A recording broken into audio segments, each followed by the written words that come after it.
దేవునికి స్తోత్రం. ప్రియమైన వారలారా, రక్షకుడును ప్రభువైన యేసుక్రీస్తు వారి నామంలో మీకు శుభములు, వందనాలు తెలియజేస్తూ ఉన్నాం. దేవుడు మిమ్మలను, మీ బిడ్డలను, మీ కుటుంబములను దీవించి ఆశీర్వదించునుగాక. ఆమేన్. God bless you. దేవునికి స్తోత్రం. హల్లెలూయా. ప్రియమైన దేవుని పిల్లలారా, అపాయంలో ఉన్నారా? వ్యాధిలో ఉన్నారా? బలహీనతలో ఉన్నారా? బాధలో ఉన్నారా? కృంగుదలలో, నిరాశలో ఉన్నారా?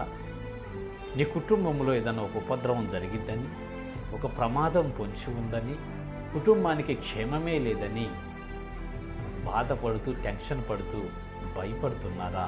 అయితే దేవుడు మీతో మాట్లాడుచున్నారు. చూద్దాము లేఖన భాగము, కీర్తనల పుస్తకము 91వ కీర్తన 10వ శరణము.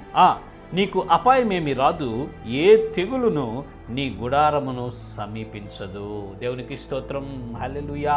నీకు అపాయమేమి రాదు, ఏ తెగులు మీ గుడారము సమీపించదండి. అది దేవుడు చేస్తున్నటువంటి వాగ్దానం.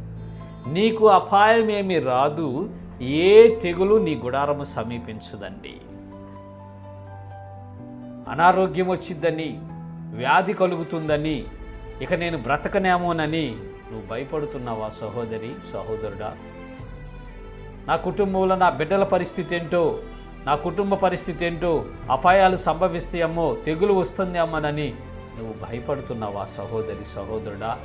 నీకు అపాయమేమి రాదు, ఏ తెగులు నీ గుడారము సమీపించదండి.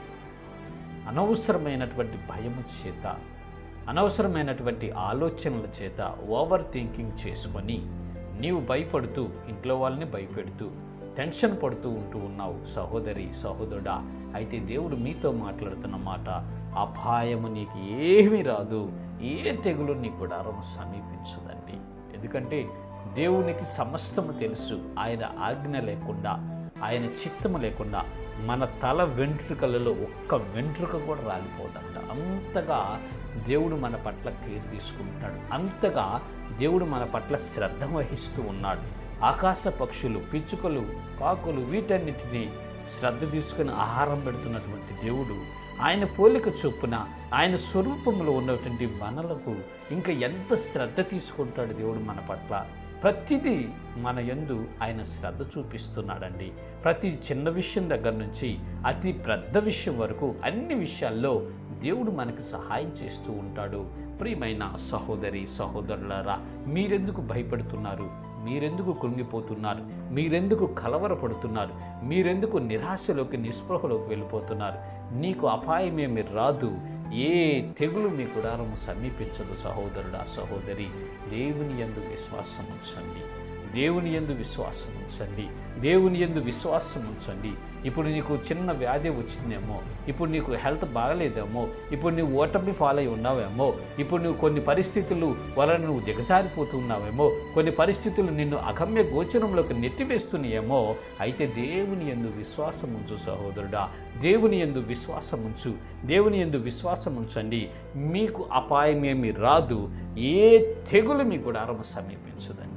ఏ తెగులు మీ గుడారము సమీపించకుండా ఆయన మీ చుట్టూ, మీ కుటుంబము చుట్టూ ఆయన పరిశుద్ధ కంచె వేసాడండి. ఆయన మీ చుట్టూ, మీ కుటుంబముల చుట్టూ అగ్ని కంచెను ప్రాకారముగా ఉంచాడు. ప్రియమైనటువంటి ప్రజలారా, విశ్వాసం ఉంచండి, విశ్వాసం ఉంచండి, విశ్వాసం ఉంచండి. విశ్వాసములో ధైర్యవంతులుగా ఉండండి, కలవరపడొద్దు. దేవుడు మీకు సహాయం చేయబోతున్నాడు. మీకు ఏ అపాయము రాదు, ఏ తెగులు మీ గుడారము సమీపించదు. దేవునికి స్తోత్రము. హల్లెలూయా. క్రైస్తవ